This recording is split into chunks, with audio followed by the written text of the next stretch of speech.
And it's very simple, folks, why I have Larry on. Stock picking has a terrible record, and it's getting even worse. Now, Larry is the chief research officer over at Buckingham Wealth Partners. He's one of the experts in the world on passive versus active management. His new book, The Incredible Shrinking Alpha, basically concludes active isn't working, hasn't been working, and it's getting even worse.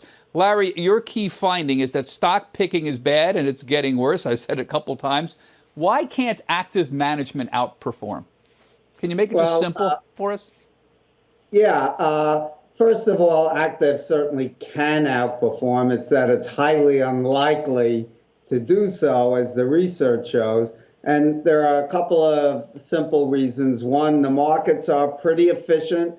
They don't make lots of pricing mistakes because 90% of all trading is done by the big institutional investors, people from Goldman Sachs and Morgan Stanley and Renaissance Technologies. They don't make many mistakes in pricing assets. The second thing is there aren't a lot of victims to exploit. If an active manager is going to outperform, they're going to do so by exploiting some dumb retail money. The problem is 70 years ago, 90% of trading was done by individuals holding their stocks in their brokerage accounts. Today, it's more than 90% is institutional on most days. So who are exactly the victims? If Goldman Sachs is buying, then JP Morgan may be on the other side of that trade.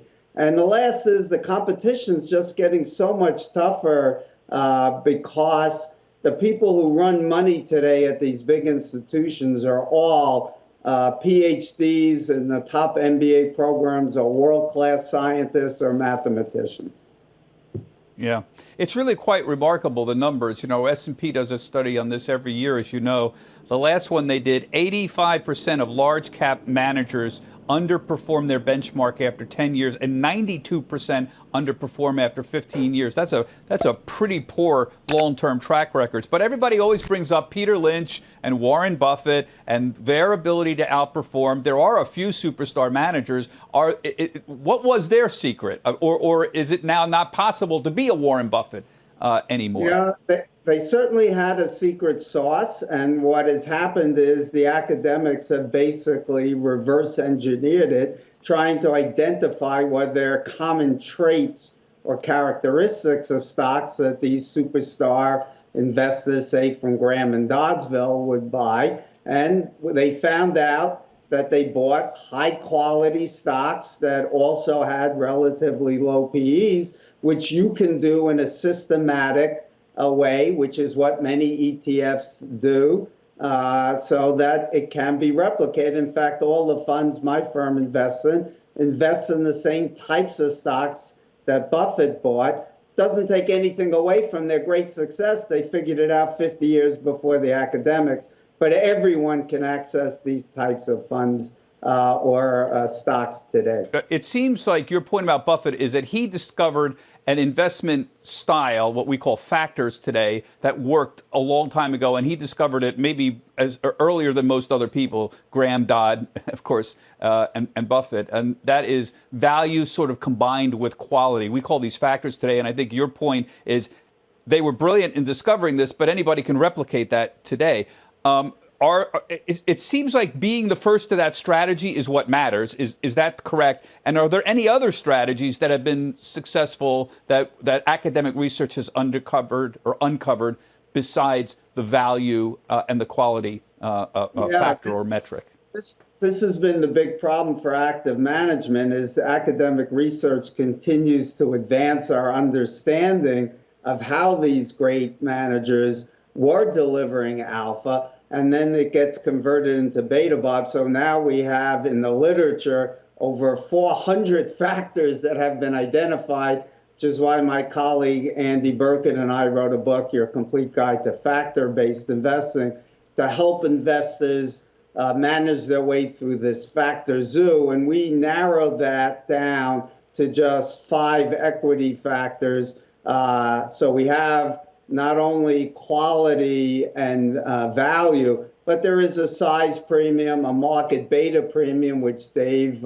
alluded to earlier. You have a profitability factor and a momentum factor as well. And there's one that almost made our test. We had one little hiccup with it, if you will. That's a low beta premium. Low beta has actually delivered outperformance relative to its risk adjusted, but it only does so when it's in the value regime. So these low beta stocks look like value stocks about 2/3 of the time. But it's become so popular today that they now have become growth stocks, pushing their valuations up. And the history says it doesn't work so well when it's in that regime. Okay, so the problem I have here is, so you've identified several factors: momentum, quality, what we call associated with generally better earnings overall. What else we got? We've got several other ones: size, momentum. You mentioned. Size, profitability. Here's the problem. Here's the problem I have. Once everybody identifies it, everyone copies it, and so it's not as effective anymore. Isn't that the key point about all this? Everyone copies it, and its value as an outperformer goes down. Well, two things you need to distinguish. One is that if everyone copies it, then the premiums can shrink because money flows into those assets, driving their prices up. You don't change the earnings of the companies. So then the premiums can shrink. But everybody, Bob, knows about market beta being a risk premium. Stocks are riskier. It doesn't mean that the market beta premium goes away, but it can shrink. It's regime dependent. When you have a non-risk-based factor, such as momentum, which is purely behavioral, there it is much more likely the premiums can shrink or even disappear, although what are called limits to arbitrage, which basically reflect the high cost of shorting and the great risks of shorting, can allow even behavioral anomalies to persist. All right, thank you guys for watching. I hope you learned something new today on investing.